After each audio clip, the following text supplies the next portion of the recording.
J'espère que vous avez déjà senti le travail du Saint-Esprit. Parce que quand on se connecte, puis on pense aux paroles qu'on chante, le Seigneur fait déjà un œuvre dans nos cœurs. Déjà, il a semé un petit quelque chose qui va nous amener à grandir encore plus. Oui, il n'y a pas juste le beat là-dedans. C'est sûr que le beat, c'est agréable d'avoir du beat, mais on ne vient pas pour du beat, on vient pour le message, ce qu'il y a à l'intérieur. Il dit que celui qui a des oreilles pour entendre ce que l'Esprit dit aux églises. Le Saint-Esprit parle à travers les chants, à travers le message, puis il veut nous équiper. Parce que, selon ce qu'on a vu la semaine passée, l'heure est grave. Il y a des milliards d'individus, pour mettre ça plus précis, des personnes, des êtres vivants, des humains comme vous et moi, qui s'en vont dans l'étang de feu pour l'éternité. L'heure est grave. C'est pas des farces. Si on est averti de ces choses, c'est dans le but qu'on puisse réaliser et dire « Hey, c'est grave ». Il y a des milliards de personnes qui s'en vont dans l'étang de feu, puis ils ne pourront pas rentrer dans la vie éternelle. Il est important que le message de Jésus soit répandu au plus tôt. Amen. Le titre du message, c'est « La moisson des âmes ». Part 2. Deuxième partie. Le Seigneur veut que chaque disciple se sente concerné par l'appel à aller évangéliser. On a parlé un peu la semaine passée. Dieu, il veut développer notre sensibilité pour nous sortir peut-être de notre engourdissement, peut-être de notre paralysie, peut-être de notre indifférence. Dieu veut nous sortir de notre paralysie, de notre indifférence, de notre engourdissement, ce qui nous a tenus captifs, assis sur une chaise, qu'on n'ose pas ouvrir la bouche pour parler de Jésus. Le Seigneur veut qu'on se sente concerné par l'appel d'aller évangéliser. Il cherche des gens qui veulent y aller porter la bonne nouvelle. Une fois qu'on est sauvé, il ne faut pas se le cacher. Dieu a un plan, on l'a vu dans le verset qui présidait les chants. Dieu a un plan, c'était qu'on puisse servir à glorifier son nom. Puis ça, c'est facile, puis c'est le fun d'être assis dans l'église, puis de louer Dieu de tout notre cœur en chantant les chants. C'est ce que les disciples ont fait suite quand que Jésus est parti. Ils étaient dans le temple, priant et louant et bénissant Dieu. Ça, c'est la partie la plus facile de la vie chrétienne. Mais l'autre partie que les disciples ont aussi accomplie, puis que c'est quelque chose que Dieu nous appelle, c'est aller porter la bonne nouvelle, puis que le Seigneur va nous accompagner dans notre mission à aller parler de Jésus. Amen. Le Seigneur va être avec nous à chaque moment, puis il va nous accompagner, puis il va confirmer ce qu'on est en train de dire par des signes, des prodiges, des miracles. C'est ça le travail de l'Église aujourd'hui. Fait qu'une fois qu'on est sauvés, nous sommes devenus une race élue. Dieu a fait de nous une nouvelle race. Elle n'existait pas sur la terre. Il y avait juste quelques personnes qui faisaient partie de la race des élus. Puis maintenant, nous sommes la race des élus. Si je vous demande quelle race que vous êtes, mais vous faites partie de la race des élus, ceux qui ont reçu Jésus-Christ pour leur sauveur personnel. On a été choisis par Dieu pour comprendre le message et de répondre oui. On s'est engagé à le suivre. Le Seigneur nous a sortis des ténèbres, du royaume de Satan, qu'on était pogné jusque par-dessus la tête, puis il nous a sortis du royaume des ténèbres, puis il nous a emmenés dans le royaume de Dieu. Il nous a changé de royaume à notre conversion. Puis là, on est devenu une nouvelle race, une race d'élus. Puis le verset qui nous parle de ce passage-là, qu'on est une race d'élus, ça fait de nous des proclamateurs de la parole de Dieu. Quand on parle de proclamer, c'est d'annoncer, de parler, de publier, de répandre. Il faut que le message se répande, frères et sœurs, parce que c'est grave à l'heure qu'on est rendu. 1 Pierre 2,9 nous parle de ce que je vous dis là. Vous, au contraire, vous êtes une race élue, un sacerdoce royal, une nation sainte, un peuple acquis. Dieu a payé ce que ça coûtait pour qu'on soit acheté. Il a payé la dette de nos péchés par son sang. Là, on est rendu un peuple acquis, Mais ça nous dit afin. Là, on a une tâche, on a un rôle à jouer sur cette terre. Je ne vous le cacherai pas. Il faut en parler. Il faut en parler premièrement dans l'Église pour que l'Église, après, y aille en parler. On est un peuple élu, un sacerdoce royal, une nation sainte, un peuple acquis, afin que vous annonciez les vertus de celui qui vous a appelé des ténèbres à son admirable lumière. On a été acquis, rachetés, puis maintenant on est le peuple élu, une race élue, dans le but d'aller annoncer les vertus de celui qui nous a appelés, dans le but d'aller annoncer Dieu, leur parler de Dieu, puis leur parler de la bonté de Dieu, de la grâce de Dieu, l'amour de Dieu, les bénédictions de Dieu, la présence de Dieu, tout ce que Dieu peut nous donner, c'est ses vertus.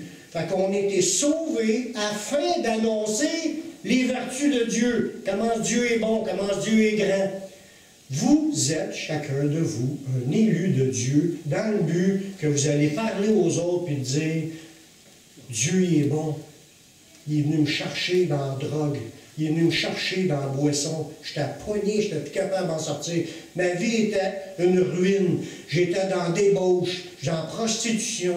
J'étais dans le péché, lié par les griffes du diable. J'étais perdu. Je m'en allais dans les temps de feu pour l'éternité. Jésus-Christ a intervenu dans ma vie. Il s'est révélé, puis maintenant, je l'ai reçu. Ma vie a commencé à changer. Maintenant, je suis une nouvelle créature. Je suis sauvé. Je m'en vais dans la vie éternelle. Amen. Gloire à Dieu. Amen. Puis là, on est appelé de parler de ce que Dieu a fait dans notre vie. On a été sauvés afin qu'on annonce les vertus. Quand Jésus a fait un appel à la prière, là, pour que Dieu donne une ouverture dans la moisson. Hein, Jésus n'a fait un appel à la prière, j'en ai parlé la semaine passée un petit peu. Pour que Dieu ouvre une ouverture dans la moisson, il est nécessaire que nous, on prie le Maître d'envoyer d'autres ouvriers dans la moisson. Jésus a mis entre nos mains, c'est sûr que c'est encore dans ses mains, mais il nous a donné une part de cette responsabilité-là, de prier pour l'ouverture de la moisson, puis que Dieu envoie d'autres ouvriers dans la moisson. Pour que la moisson puisse se faire, ça prend des équipiers, des gens qui veulent aller porter la bonne nouvelle. Amen? Amen. Dans Luc 10, le verset 2 et 3, je vais vous le lire. Il leur dit, la moisson est grande, mais il y a peu d'ouvriers. Priez le maître de la moisson d'envoyer des ouvriers dans sa moisson. Fait qu'on a compris qu'il fallait commencer à prier pour l'évangélisation. On prie que Dieu ouvre des portes, on prie que Dieu il envoie d'autres ouvriers. On veut que notre pays soit béni. Dieu veut sauver notre pays. Fait qu'il va envoyer des ouvriers à grandeur du pays pour sauver notre pays. Mais ce qu'on oublie souvent, juste l'autre verset après, il dit, priez donc le maître de la moisson d'envoyer des ouvriers dans la moisson. Verset 3, partez, voici je vous envoie. Il dit, priez, puis quand on envoie, puis là il nous dit à nous, allez, partez, je vous envoie. Vous êtes les premiers à partir à décoller dans l'œuvre. On ne fait pas juste prier, Seigneur, envoie-en d'autres, c'est facile, mais là, il me dit, vas-y. Ah, ben moi aussi, il faut que j'y aille. C'est pas le rôle juste des pasteurs de parler de Jésus. C'est pas le rôle juste des évangélistes. C'est pas le rôle juste des prophètes, ni des apôtres. C'est pas juste le rôle de quelques-uns, c'est le rôle de l'ensemble de l'Église. On est la race élue. L'ensemble de l'Église est la race élue afin qu'on annonce les vertus, afin qu'on parle de Jésus. Puis là, il nous dit, partez, voici, je vous envoie. Il veut qu'on y aille évangéliser. Il veut qu'on y aille parler de Jésus. Il veut qu'on annonce ce que Dieu a fait. Quand on a vu dans le chant tantôt, le chant, ça disait, à propos de travailler, c'est quoi, là? On va sortir, ne bougez pas.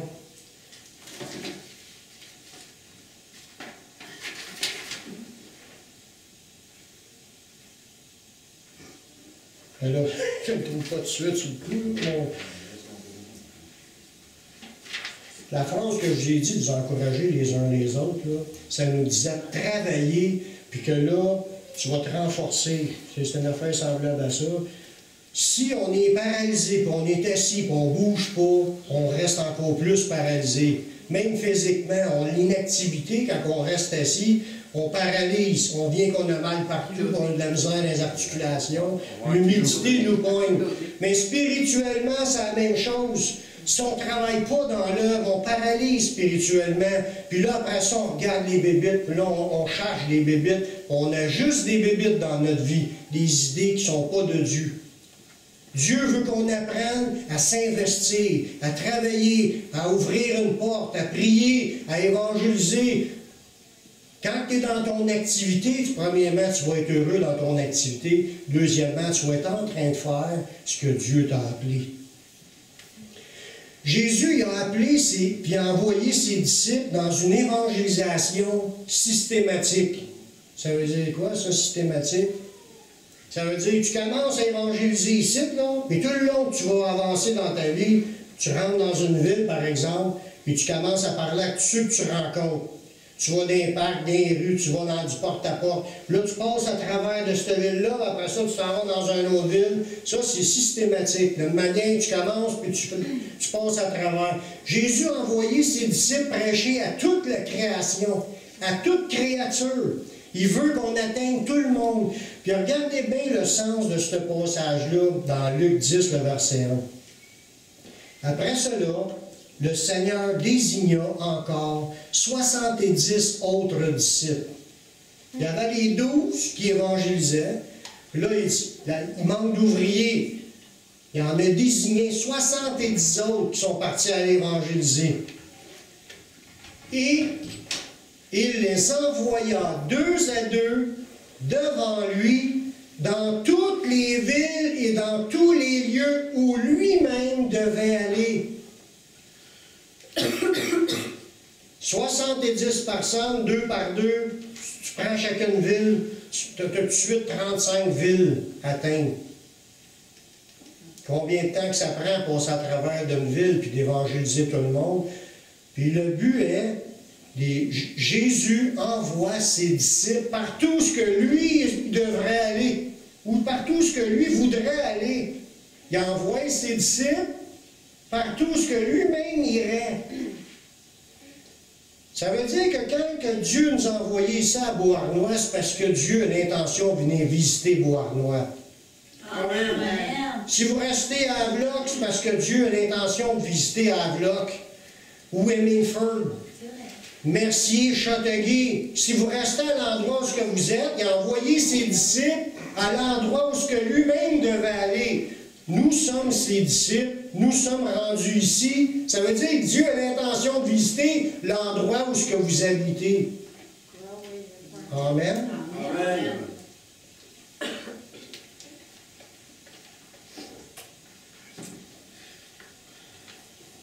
Puis il veut qu'on fasse une évangélisation systématique. Souvent, là, on crie, « Ah, lui, il a trop de boutons d'en face, je ne parlerai pas de Jésus. L'autre, il a trop avec des grosses oreilles, il a de l'air fou, il ne parle pas ma langue. » On se trouve plein d'excuses là pour trier le monde, puis faire, « Ah, lui, je vais y en parler, il a de l'air d'un bon gars. » C'est pas de même, ça marche. Pensez-vous que ceux qui nous ont évangélisés, ils ont agi comme ça? Sinon, ils ne nous auraient même pas parlé. On n'est pas mieux qu'un autre. Mais il y a quelqu'un quelque part qui nous a parlé de Jésus, il n'a pas été gêné de nos défauts, puis ce n'est pas des défauts qu'il faut regarder. On parle de Jésus à tous ceux que ça l'intéresse. C'est ça que Jésus a envoyé ses disciples dans toutes les villes où il devait aller, parler de moi. Jésus va débarquer après ça, puis il va faire son œuvre. Il faut écouter notre cœur et nos pensées, parce qu'il y a souvent des faux obstacles pour nous donner une raison de ne pas aller évangéliser. Des oui, mais. Le Seigneur nous dit, va évangéliser. Oui, mais. J'y irais bien, mais. Là, on se trouve un paquet de raisons pour ne pas parler de Jésus. On va en regarder quelques-unes. Dans Luc 9, le verset 59 et 60, Jésus dit à un autre, « Suis-moi. » Il répondit, « Seigneur, permets-moi d'aller d'abord ensevelir mon père. Mais Jésus lui dit, laisse les morts ensevelir leurs morts, puis toi, va annoncer le royaume de Dieu. Fait que les excuses qu'on peut se donner quand on parle d'enterrer son père, ça veut pas dire qu'il était décédé. Dans la pensée de ce temps-là, ça veut dire qu'il était vieux, son père. Il a besoin de lui pour pouvoir... Tu sais, quand tu vas honorer ton père et ta mère, tu prends soin de ton père et ta mère. Tu aides ton père et ta mère. Mais à un moment donné, quand tu penses rien qu'à ton père et à ta mère, tu n'es plus dans l'œuvre de Dieu, il y a un problème. Puis là, il dit, laisse les morts, ensevelir les morts, puis toi, va annoncer le royaume de Dieu. Tout en partant, ça vient de sortir, nous sortir de la raison. Faut que je m'occupe de ma famille. J'ai pas le temps d'aller évangéliser. Ça, c'est une raison qu'on peut se donner. Je reçois ma famille tous les jours, toutes les semaines. Je m'occupe de beaucoup de choses dans ma maison et de ma famille, mais je n'ai pas le temps d'aller parler de Jésus. Jésus dit, laisse ça aux autres. Va annoncer le royaume de Dieu. Il y en a un autre qui est arrivé à Jésus. Oui, je vais y aller, mais Seigneur, attends, j'ai quelque chose d'autre à faire avant. Dans Luc 9, 61, 62. C'est toujours des versets juste pour nous parler qu'on peut avoir des excuses. On aimerait bien, on dit oui, on aimerait bien, mais j'ai des excuses, j'ai des bonnes raisons de ne pas y aller. Je te suivrai, Seigneur, que la personne disait. Mais permets-moi d'aller d'abord prendre congé de ceux de ma maison. Jésus répondit, quiconque met la main à la charrue et regarde en arrière n'est pas propre au royaume de Dieu. Mettre la main à la charrue, là, c'est d'accepter Jésus. Quand tu acceptes Jésus, tu t'es dit, moi, je veux suivre Jésus. Tu as mis la main à la charrue. Il ne faut pas que tu passes ton temps à regarder en arrière toutes les affaires que tu vas perdre ou que tu veux. Il faudrait que tu délaisses, comme tous nos péchés, par exemple. On a des choses dans notre vie qui nous gardent, qui nous empêchent de suivre Jésus. Il faut être prêt à tout abandonner cela. Il faut être prêt à laisser tomber peut-être des mauvaises amis, des mauvaises influences, des gens qui ne sont pas à côté de toi parce qu'ils veulent entendre parler de Jésus, ils veulent être à côté de toi pour participer dans la drogue, dans la boisson, les parties sexuelles, de fesses, comme on dirait en québécois, des débauches, la buverie, se saouler, tout ça. Les gens, ils t'aiment bien quand tu participes au party qu'eux autres. Jésus dit, laisse ça, mets ta main à la charrue, donne ta vie au Seigneur, laisse faire le reste, regarde pas en arrière. Laisse-toi pas empêcher par les choses que tu vas aimer, t'empêcher de suivre Jésus. Il y en a une autre bonne raison qu'on l'entend souvent, qui nous empêche de y aller évangéliser. La crainte ou la peur. Dans Luc 12, le verset 4 à 9, ça nous parle, Jésus est en train de dire, je vous le dis à vous, mes amis, ne craignez pas. Craindre, là, ça va avoir peur. La crainte, ça nous bloque. On a peur. Là, on a peur des personnes, on a peur de se faire frapper, on a peur de se faire rire de nous autres, on a peur de se faire tuer peut-être, parce que là, on est-tu prêt à exposer notre vie, comme l'apôtre Paul, il dit, j'ai exposé ma vie, j'ai mis ma vie devant tout le monde, puis j'ai parlé ouvertement de Jésus. L'apôtre Paul a été lapidé plusieurs fois. Savez-vous ce que c'est d'être lapidé? C'est que les personnes, là, tu es là, puis tout le monde t'entoure, puis le monde ne pogne pas des roches, ils prennent des roches, puis ils te garochent des roches sur toi, sur la tête, dans la face, sur le corps, pour te tuer. Combien de fois? 3 fois qu'il a été lapidé. Il dit aussi qu'il a été fouetté 3 fois, je pense. Il a été battu de verge 40 coups moins 1. Ça, c'est des bâtons, puis que le monde, il est là, puis le bourreau, puis il frappe dans le dos. 39 coups. Ça y est arrivé, je pense, 5 fois de subir ça, parce que le monde voulait l'empêcher de parler de Jésus. Puis lui, il venait de manger une volée à Damas, là, puis ils l'ont laissé là, il venait de le lapider, il était ensanglanté comme mort. Ils l'ont laissé là, il était sûr qu'il était mort, il s'est relevé. Le lendemain, ça dit, il est en train d'évangéliser encore. Il devait avoir la face enflée gros de même.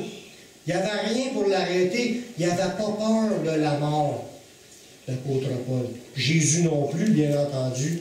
Jésus a accepté d'aller mourir sur la croix pour chacun de nous. Mais il dit à ses disciples, Jésus, ne craignez pas ceux qui tuent le corps et qui, après cela, ils ne peuvent rien faire de plus. Il dit de ne pas avoir peur, de ne pas avoir de crainte, même si tu te feras tuer. C'est rien de te faire tuer. Ils ne peuvent pas rien faire de plus que de te tuer. Jésus dit, je vous montrerai qui vous devez craindre. Craignez celui qui, après avoir tué, a le pouvoir de jeter dans la géhenne. La géhenne, c'est l'étang de feu, l'étang ardent de feu et de soufre. Ce que le monde appelle l'enfer. Le lac de feu, le feu éternel, c'est tous des synonymes qui sont écrits dans le Nouveau Testament.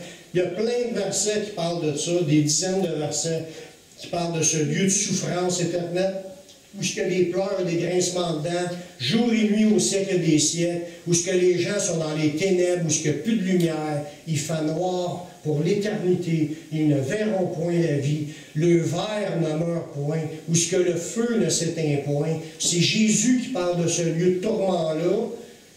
Puis Jésus ne parlait comme ça, c'était le châtiment de Satan et ses démons, mais il y a des humains qui ont suivi Satan, qui n'ont pas voulu suivre Dieu, mais ils vont être jetés à même endroit que le diable lui-même. Puis Jésus dit, pas craindre ceux qui peuvent tuer ton corps, mais ne peuvent rien faire. Craindre plutôt celui qui peut faire périr, après que tu sois mort, peut te faire périr en te jetant dans la géhenne pour l'éternité. C'est la crainte de Dieu qu'on doit avoir devant nos yeux, frères et sœurs. C'est pas la crainte des humains. Les humains s'en vont tous là, puis ils ne savent pas. C'est notre mission de l'annoncer, de parler de ce qui se passe après la mort. Puis c'est ce que je suis en train de faire, je suis en train de vous l'annoncer, ça va être sur Internet, puis il y a des gens qui vont aller écouter ce message-là. Les gens doivent apprendre à craindre Dieu, parce que le jugement éternel, c'est pas moi qui l'ai inventé, c'est écrit. Je vais faire une étude un jour, si Dieu le permet, puis on va en parler plus, de voir des passages où c'est écrit, puis c'est Jésus qui en parle, puis les apôtres, c'est grave. Jésus le savait parce que c'est lui qui l'a créé, l'enfer. C'est lui qui a créé toutes choses. Puis il connaît ce qu'il disait, puis il nous a annoncé ces choses afin qu'on ne se ramasse pas là. Il dit, craigne celui qui a le pouvoir de jeter dans la géhenne. Oui, je vous le dis, c'est lui que vous devez craindre. Là, il nous dit, ne vendons pas 5 passereaux, c'est 5 oiseaux pour 2 sous. Cependant, aucun d'eux n'est oublié devant Dieu. Dieu se rappelle de tous les oiseaux. De tous les oiseaux qui ont vécu sur cette terre. Il se rappelle de tous les humains qui ont vécu sur cette terre.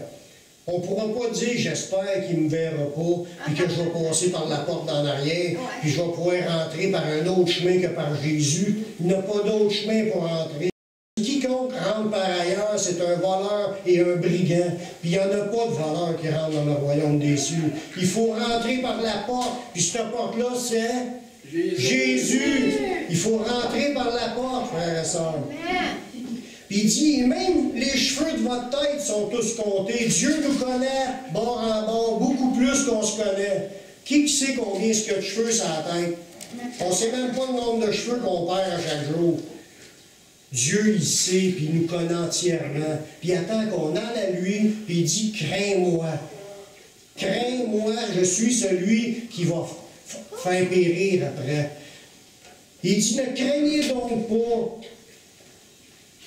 Craignez donc point, vous valez beaucoup plus que les oiseaux. Dieu nous aime. Puis il dit, crains pas les humains qui veulent essayer de te faire peur, puis de te faire de la crainte, puis là, tu n'oses pas parler de Jésus parce que tu as peur des humains. Jésus, il dit encore dans ce verset-là, au verset 8, « Je vous le dis, quiconque me confessera devant les hommes, je le confesserai aussi devant les anges de Dieu. » Wow! Ça va être quelque chose d'extraordinaire. Un ange qui nous apparaîtra, il illuminera la pièce comme un éclair. On tombera tous sur nos faces, on sera étourdis, on tombera à terre. Pensez pas que vous êtes meilleurs que les autres, les apôtres. L'apôtre Jean lui-même a tombé sur sa face. Puis un ange. Imaginez-vous des milliards d'anges devant Dieu. Puis pas juste des anges, des archanges, des chefs des anges, des chérubins, des séraphins. Il y a toutes les sortes là, qui se tiennent devant Dieu, puis ils sont devant le trône, puis nous, on va arriver. On ne sera pas. Non. Là, il va nous regarder. Viens, Daniel. Il va confesser mon nom devant les milliards d'anges, puis il va dire, je te connais. Tu n'as pas été gêné de parler de moi.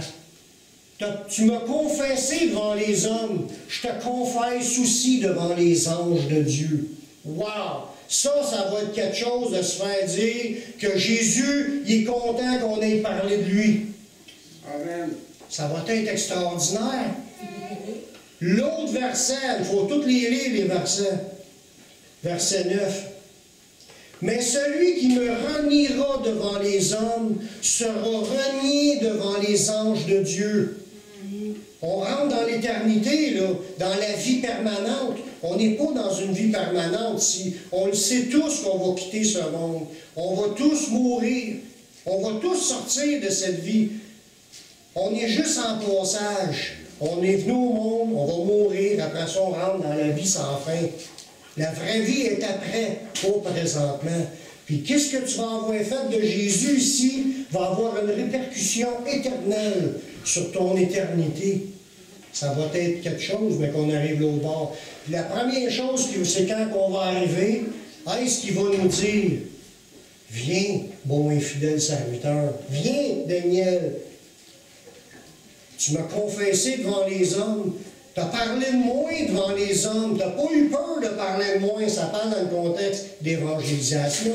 Ce verset-là, c'est un contexte d'évangélisation. Tu n'as pas été gêné, tu n'as pas craint les hommes, tu as parlé de Jésus, tu as confessé mon nom. Ils ont ri de toi, ils t'ont persécuté, ils t'ont donné des claques, des coups de poing, ils t'ont peut-être tué. Tu n'as pas eu peur. Tu as été de l'avant, tu as parlé de moi. Viens, bon et fidèle serviteur, qui confesse ton nom, celui qui va renier Jésus sur cette terre. Oh, ben moi, parle-moi pas de Jésus, là. J'en ai entendu assez parler avec mon père qui m'achale avec ça toutes les semaines. Puis là, on se donne des idées pour dire non, non, non, je veux pas de Jésus. Mais même qu'on arrive l'autre bord, Jésus va dire la même chose. Moi et tout, j'ai pas le temps pour toi. Je te connais pas. Quel genre d'être que nous sommes, est-ce que nous voulons être confessés par comme Dieu confesse notre nom, ou on veut que ça nous rejette, puis comme s'il ne nous connaît pas? Parfois aussi, lorsqu'on n'est pas rempli du Saint-Esprit, parce que je dois vous le dire, on n'est pas toujours rempli du Saint-Esprit, mais il faut être rempli du Saint-Esprit. Des fois, on entend parler de Jésus quand on n'est pas rempli du Saint-Esprit, puis c'est la honte qui nous anime. On a honte. Ça nous fait honte. On entend quelqu'un parler de Jésus ouvertement dans le restaurant, puis on a le goût de fondre puis descendre en dessous de la table. On est gêné. On a honte d'entendre parler de Jésus dans l'endroit public quand on est là. Ça, c'est parce qu'on n'est pas rempli du Saint-Esprit. Parce que tu seras rempli du Saint-Esprit, tu seras heureux d'en entendre, tu diras Amen, puis je vous rajoute ces choses-là, tu diras des affaires, tu ne seras pas gêné. Mais cette honte-là, ça ne vient pas de Dieu, ça vient de notre corps. On a cette honte-là parce qu'on n'est pas rempli du Saint-Esprit. Paul, lui, là, il était rempli du Saint-Esprit. C'était vraiment incroyable. Dans Romains 1, 15, 16, Paul il dit, « Ainsi j'ai un vif désir de vous annoncer aussi l'Évangile, à vous qui êtes à Rome, car je n'ai point honte de l'Évangile. » Paul, il n'avait pas honte de l'Évangile. Et c'est une puissance de Dieu pour le salut de quiconque croit. Pourquoi Paul était capable d'affirmer qu'il n'avait pas honte, puis il avait un vif désir de parler de Jésus? Il était rempli du Saint-Esprit. Amen. Il était rempli de la puissance de Dieu parce que s'il l'avait pas, il sera comme tout le monde, il sera gêné, il aura honte, puis il fondrait quand il entendrait parler de Jésus. Parce que notre corps, il n'aime pas ça. Il est mal à l'aise, il est gêné, il a honte. Mais quand tu es rempli de l'Esprit, tu as une force qui t'anime, tu as la joie du Seigneur, tu pètes le feu, puis tu veux parler de Jésus, tu es content d'avoir parlé de Jésus à quelqu'un. Chaque fois que tu reviens d'avoir évangélisé, ça te remplit. Pourtant, le but, il est simple. C'est simple, parler de Jésus, là. C'est d'expliquer ce que Dieu a fait dans notre vie.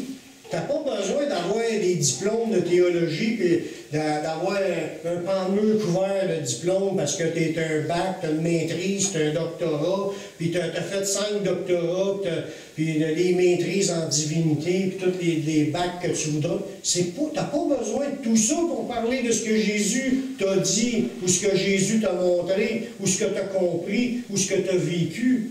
C'est simple. Tu as juste besoin de dire: j'ai vu mon père prier pour quelqu'un, puis la guérison, il était guéri instantanément. C'est-tu un beau témoignage quand il y a une guérison, une délivrance? Il y avait un mauvais esprit après, puis ils ont chassé l'esprit dans le nom de Jésus, puis l'esprit est parti. Le mauvais esprit est parti. C'est un miracle. Il n'y a pas une pilule qui a chassé le mauvais esprit. Mais ça arrive de chasser des mauvais esprits. Jésus, là, regardez bien le passage, ça c'est quand que Jésus il était avec le démoniaque. Le démoniaque, lui, il était possédé de mauvais esprits, ce démoniaque-là. Il y avait une légion de mauvais esprits en lui. Il y en a qui disent qu'une légion vaut 2000, et là on va dire 1000. C'est pas grave la quantité, c'est pas ça que je veux parler. Il était plein de mauvais esprits, ce gars-là. Tellement enragé qu'il l'attachait avec des chaînes, puis il brisait les chaînes dans sa rage. Puis il criait, puis il hurlait, tellement qu'il était enragé et possédé. Puis il vivait tout nu dans un cimetière. C'était ça, son trip à ce démoniaque-là. Quand Jésus est arrivé là, le démoniaque s'est emmené en courant, puis il est tombé à genoux devant Jésus. La puissance de Dieu qui était en Jésus, le démon a été soumis. Là, Jésus a parlé, puis il a chassé ce mauvais esprit-là. Ces mauvais esprits-là. Qu'est-ce qui s'est passé après qu'il ait été délivré? Ce gars-là, il est revenu dans son bon sens, il était comme tout le monde, il criait plus, il s'était habillé, il était normal, plus enragé, il était en paix, il avait la paix de Dieu en lui, il était bien. Qu'est-ce qui s'est passé? Il voulait suivre Jésus. Il voulait suivre Jésus. Il voulait suivre Jésus. Aller partout où que Jésus allait. C'est ce qu'on voit dans Marc 5, les versets 18 à 20. Là, il voulait embarquer dans la barque. Et comme il montait dans la barque, celui qui avait été démoniaque lui demanda la permission de rester avec lui. Il voulait rester avec Jésus. Jésus ne lui permit pas. Mais il lui dit: va dans ta maison, vers les tiens, raconte-leur ce que le Seigneur t'a fait et comment est-ce qu'il a eu pitié de toi. Il n'a pas eu besoin d'aller chercher de diplôme, il a juste allé raconter ce que Dieu a fait dans sa vie. Il était déjà en train de répandre la parole de Dieu, répandre les bienfaits, les vertus de notre Dieu qui nous a sortis des ténèbres et qui nous a emmenés dans son royaume de la lumière. Là, ça nous dit au verset 20, il s'en alla. Il se mit à publier dans la Décapole. La Décapole, c'est un groupe de 10 villes. Il s'est mis à publier dans la Décapole tout ce que Jésus avait fait pour lui, et tous furent dans l'étonnement. Parce que tout le monde le connaissait, ce gars-là, dans ces régions-là. Juste raconter ce qu'il a vécu, ce que le Seigneur a fait. Tu n'as pas besoin d'un diplôme. Va raconter ce que Jésus a fait. Mais ça ne nous empêche pas de se préparer pour aller évangéliser. Parce qu'il faut toujours se dire, ça peut arriver n'importe quel temps dans une journée que j'ai à parler de Jésus, que j'ai à ouvrir la bouche, que je vais être amené, le Seigneur va me guider, je prie le matin, je prie dans la journée, puis là j'arrive, je vis ma journée, je rencontre du monde, J'ai prié que Dieu me rouvre des portes pour que je puisse témoigner. Puis là, il place du monde devant moi, puis j'ai une occasion là, qui va s'ouvrir. Mais si je ne suis pas préparé à dire, il faut que je sois prête, le Seigneur, je peux évangéliser n'importe quel temps. Fait qu'il faut être prête, là. Il ne faut pas arriver, oh, je ne suis pas prête, je n'ai pas prié, je ne suis pas rempli du Saint-Esprit, puis le gars me pose des questions sur Jésus, j'aurais le goût de me cacher. C'est pas à moi que tu parles. Là, il faut être prête. Tous les jours, Dieu peut nous ouvrir une porte pour parler de lui. Puis ça nous dit justement, dans 1 Pierre 3,15, qu'il faut toujours se préparer et être prêt à entrer dans les portes ouvertes par le Seigneur. Dans 1 Pierre 3,15, ça dit « Sanctifiez dans vos cœurs Christ le Seigneur ». Ça veut dire, tu loues le Seigneur dans ta tête. Dans ton cœur, tu loues le Seigneur toute la journée, tu es dans la présence de Dieu. Puis là, c'est l'autre petit bout de ce verset-là qui est là. Étant toujours prête, tu sanctifies le Seigneur, tu loues le Seigneur dans ta journée, mais tu es toujours prête à vous défendre avec douceur et respect devant quiconque vous demande raison de l'espérance qui est en vous. Il faut que tu sois toujours prêt à répondre avec douceur et respect à quelqu'un qui vient te poser des questions sur ton salut. Ça veut dire qu'il faut que tu sois prêt. Même si tu n'as pas eu nécessairement des diplômes, tu n'es pas obligé. Tu peux y aller, c'est correct. J'ai rien contre les diplômes. Mais attends pas des diplômes pour être prêt pour parler de Jésus, là. Il faut que tu sois toujours prêt à être capable de répondre avec douceur de ce que Jésus a fait dans ta vie. Si on manque de douceur, il faut la demander à Dieu. C'est Dieu qui donne la douceur, qui fait partie du fruit de l'Esprit. Si on manque d'amour, il faut la demander à Dieu. Je vais être capable d'aimer son prochain et dire, je veux y parler de Jésus. Je ne veux pas qu'il aille dans les temps de feu, ce gars-là ou cette fille-là. Il faut que j'y parle. Pensons à nos membres de nos familles. Ils ont tous entendu parler de Jésus. Comment est-ce qu'ils vont faire pour être sauvés s'ils n'entendent pas parler? Puis nos compagnons de travail, nos voisins. Jésus nous a envoyés pour qu'on... Il a envoyé ses disciples 2 à 2 pour aller dans toutes les villes où ce que lui-même devait aller. On est envoyé, puis lui-même nous accompagne, puis on est rendu ici, puis c'est pour parler de Jésus autour.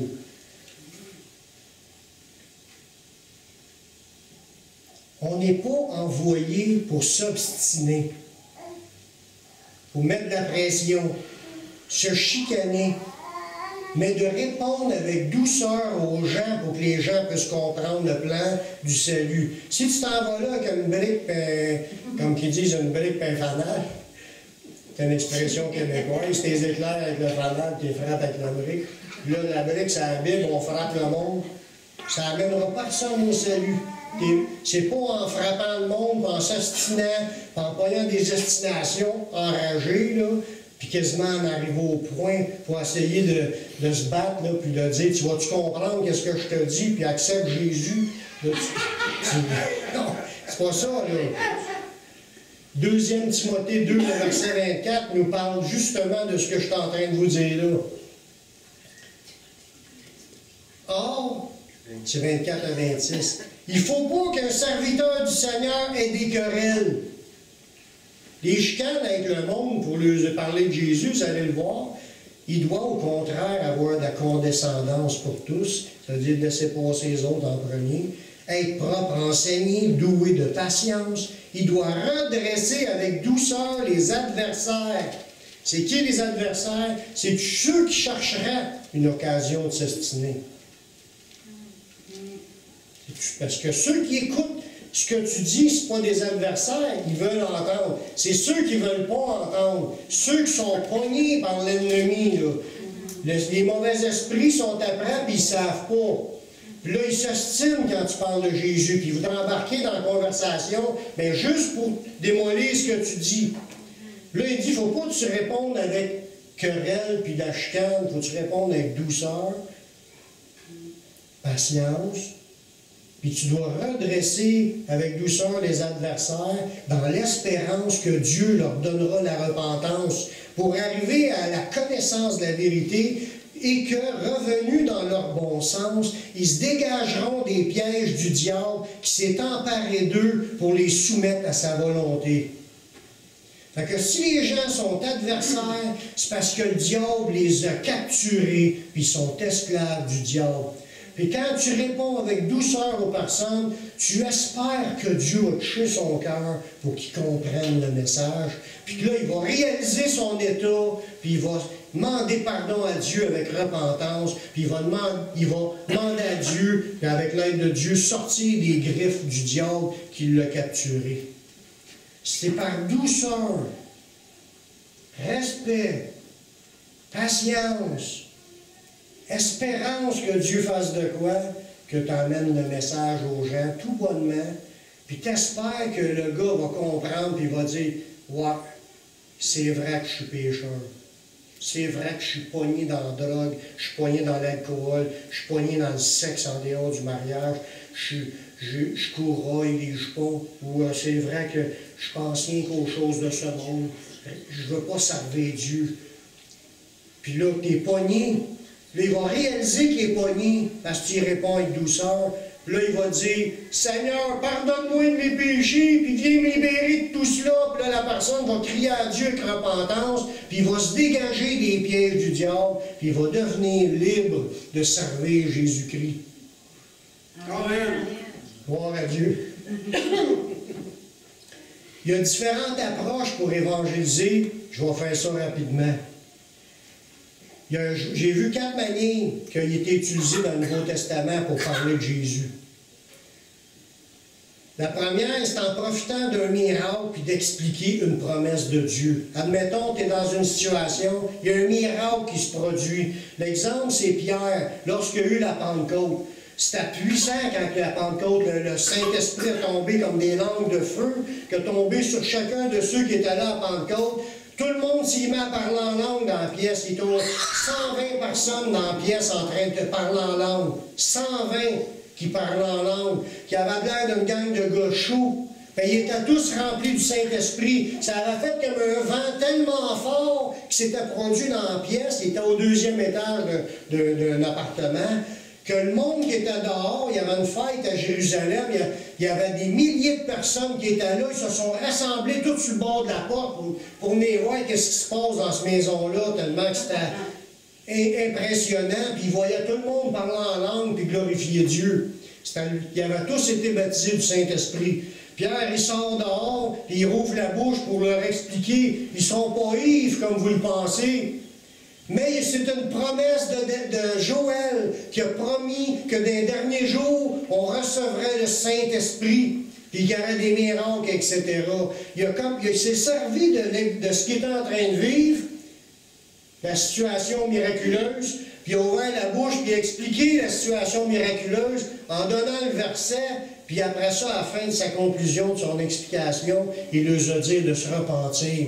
Il leur a dit de se repentir puis d'accepter Jésus pour être sauvés. 3000 personnes s'est converties. Juste raconter le miracle qui est en train de se produire. Il n'y avait pas de diplôme en théologie. Ils ont juste ramené un passage de la Bible, du passage de Joël, qui était l'accomplissement de cette promesse-là. Fait que ça, c'est une manière de pouvoir évangéliser. Racontez les miracles que vous avez vécus ou que vous voyez à quelque part. Racontez, parlez de Jésus, de ce qu'il fait encore aujourd'hui. Le deuxième modèle que j'ai vu, c'est le modèle d'Étienne. Quand Étienne s'est fait lapider, il est en train d'évangéliser. C'est quoi qu'Étienne a fait? Il a prêché d'une manière, je vais vous donner le verset, parce que tantôt, dans Pierre, c'était dans Actes 2, les versets 14 à 41, vous lirez ça chez vous. Le deuxième modèle, c'est Étienne, c'est Actes 7, de 2 à 53. Il raconte l'histoire d'Étienne, qu'est-ce qu'il est en train de dire. Et la manière qu'il s'est exprimé, Étienne, c'est un gars instruit de la parole de Dieu, de l'Ancien Testament. Il connaissait la parole de Dieu, puis il a été qu'une évangélisation théologique, une évangélisation académique, comme qui sera à l'école en train d'expliquer du point A jusqu'au point Z. Il a commencé à parler d'Abraham, puis là il s'est envenu en expliquant qui ont marché dans la foi, puis tout le kit. Là, il a expliqué ça. Ça, c'est un gars, dans le genre de gars qui va à l'école biblique, puis qui apprend tous les paquets d'affaires. Puis lui, quand il parle, mais il explique, puis il explique de A à Z, puis il explique. Puis à la fin de son explication, il leur a dit, vous êtes tous dans le péché. Là, ils se sont tous bouchés les oreilles, puis là, ils ont lapidé Étienne. Je ne dis pas que c'est moins bon pour évangéliser. C'est bon d'évangéliser, mais avec la méthode académique. T'expliques j'ai compris que la Bible elle a dit ça par rapport à ça, puis ça t'explique les affaires. C'est une manière. Chacun choisit sa manière pour évangéliser, selon le moment où tu es. Une autre manière, c'est en racontant tout simplement son témoignage, ses expériences avec le Seigneur. Les gens, ils ne peuvent pas contredire votre vécu. Si vous avez vécu des choses avec le Seigneur, les gens ne peuvent pas dire « ça ne vous est pas arrivé », ça vous arrive. Si tu dis que depuis que j'ai donné ma vie, j'ai été délivré de la drogue, mais si tu l'as vécu et tu le racontes, ils ne peuvent pas dire le contraire. Ou si tu dis « je vis dans la paix de Dieu, je suis béni, je suis en présence de Dieu, je suis heureux de servir Dieu, ma vie a changé », mais tu racontes ton témoignage. Change-le ça avec Paul dans Actes 26, les versets 2 à 29. Vous lirez ça. Paul, il est en train d'évangéliser, puis il expliquait son témoignage. Comment est-ce que Jésus était le chercher? Il expliquait qu'il s'en allait sur le chemin de Damas pour aller persécuter d'autres chrétiens. Il ne croyait pas en Jésus. Il voulait tuer les chrétiens. Il voulait détruire l'œuvre de Dieu. En s'en allant, Jésus lui a apparu. Il a vu une lumière. Puis Jésus lui a parlé. Il a tombé à terre. Puis là, il est devenu aveugle. Puis là, il a compris que Jésus lui a dit « Je suis Jésus que tu persécutes. » Puis là, il dit « Qu'est-ce qu'il faut que je fasse? » Il dit « Tu vas t'en aller à telle ville. Puis là, il y en a un qui va aller te voir. Puis il va t'annoncer les paroles. Puis il va prier pour toi. » Il a été, puis il s'est converti au Seigneur. Il a été baptisé d'eau. Il s'est engagé à suivre Jésus. Puis c'est son témoignage qu'il est en train de raconter aux autres pour évangéliser. Tu racontes ce que Jésus a fait dans ta vie. Fait que tu peux raconter des miracles qui arrivent dans une situation, à l'église ou ailleurs. Tu peux raconter en expliquant ce que tu as compris de la Bible, du point A jusqu'au point Z. Tu peux témoigner en racontant tes expériences, ton vécu. Puis la dernière chose que j'ai vue, c'est l'évangélisation par une méthode, là, comme j'ai dit tantôt, systématique. Évangéliser par tout ce que tu passes. Dans Actes 8, 3 à 6, ça nous parle de Saül, qui est il n'était pas converti encore. Il ravageait l'Église, il pénétrait dans les maisons, il arrachait les hommes et les femmes, il faisait jeter en prison. Ceux qui avaient été dispersés allaient de lieu en lieu. Puis ça a créé une persécution assez forte que tout le monde a fui Jérusalem. Là, il s'en allait de lieu en lieu. Tout le monde s'en allait partout ce qui passait. Ça dit, ceux qui avaient été dispersés allaient de lieu en lieu, annonçant la bonne nouvelle de la parole. Fait que le monde était à Jérusalem, tout le monde était béni d'être dans la belle église de Jérusalem. Puis là, il est arrivé une persécution avec Paul, puis là, tout le monde a fui. Puis quand le monde était en train de partir, bien, il évangélisait partout en s'en allant, partout ce qui passait. Évangélisation systématique. Tu passes, puis tu rases la ville. Tu évangélises, là, tu passes à travers la ville jusqu'à tu habites. Ça nous dit que Philippe, étant descendu dans la ville de Samarie, il prêcha le Christ. Les foules tout entières étaient attentives à ce que disait Philippe lorsqu'elle apprit et vit les miracles qu'il faisait. Évangélisation accompagnée de la présence de Dieu. C'est ce qu'on a besoin, frères et sœurs. Que Dieu, encore dans le verset que je vous ai lu au début, le Seigneur, après leur avoir parlé, fut enlevé au ciel, puis il s'assied à la droite de Dieu, puis il s'en allait prêcher partout. Le Seigneur travaillait avec eux et confirmait la parole par les miracles qui l'accompagnaient.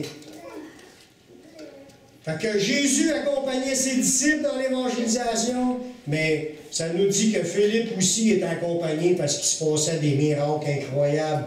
par tout ce qui passait. Puis des foules entières venaient pour entendre. L'évangélisation de A à Z des foules, accompagnée de la présence de Dieu qui touche les cœurs, puis que Dieu exauce des prières, puis que les gens guéris, des gens délivrés. On doit aspirer à ce que Dieu accompagne notre évangélisation, qu'il nous utilise, mais qu'il soit avec nous, qu'il nous remplisse. C'est pas juste pour un évangéliste, c'est tout le monde peut vivre. Voici les signes qui accompagneront ceux qui auront cru. En mon nom, ils chasseront des démons, ils parleront de nouvelles langues, ils saisiront des serpents. S'ils boivent quelques breuvages mortels, il ne leur fera point de mal. Ils imposeront les mains aux malades, puis les malades seront guéris. Voici les signes qui accompagnent ceux qui auront cru. On croit-tu? Amen. Oui, on croit. On est les croyants, on est la race élue dans le but d'annoncer les vertus de celui qui nous a appelés. Gloire à Dieu. Amen. Dernier verset. Dieu dit, qui enverrai-je? Qui est prêt à aller au front? Amen. Amen. J'en veux d'autres mains qui se lèvent. Qui est prêt à aller au front et de parler de Jésus à tous ceux qui nous entourent? Que Jésus va faire des signes, des prodiges, des miracles, va nous accompagner. Dans Isaïe, le chapitre 6, le verset 8, c'est le dernier verset, ça nous dit, « J'entendis la voix du Seigneur disant, qui enverrai-je et qui marchera pour nous? Je répondis, me voici, envoie-moi. » Isaïe a répondu à l'appel de Dieu, puis Dieu fait encore le même appel aujourd'hui. Dieu fait encore le même appel aujourd'hui. Qui est prêt à confesser le nom de Jésus publiquement afin d'être confessé devant les anges de Dieu? Jésus dit, qui enverrai-je? Qui est prêt à aller au-devant du peuple pour leur parler des vertus de Dieu? Mais il dit, Dieu, il cherche du monde. Et si vous avez dans votre cœur, vous êtes prêts à y aller, vous avez premièrement besoin de vous enrôler, d'accepter Jésus-Christ comme votre sauveur personnel, de le recevoir premièrement pour recevoir le pardon, puis en plus d'être équipé par le Saint-Esprit. Vous avez besoin de Dieu dans votre vie pour accomplir cette grande mission-là. Je vais faire une prière pour donner l'occasion à ceux qui veulent accepter Jésus-Christ comme leur sauveur personnel. Faites cette prière avec moi. Père, je reconnais que je suis un pécheur. Je suis perdu. Mais je sais que Jésus est venu voilà 2000 ans. Il est mort sur la croix. Il a versé son sang pour que je puisse être pardonné. J'accepte Jésus comme mon sauveur personnel, comme mon Seigneur. Prends ma vie, je la donne.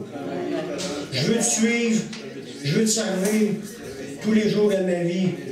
Donne-moi ton Saint-Esprit pour qu'il me conduise dans la voie de la vie éternelle. Je prie dans le nom de Jésus. Amen.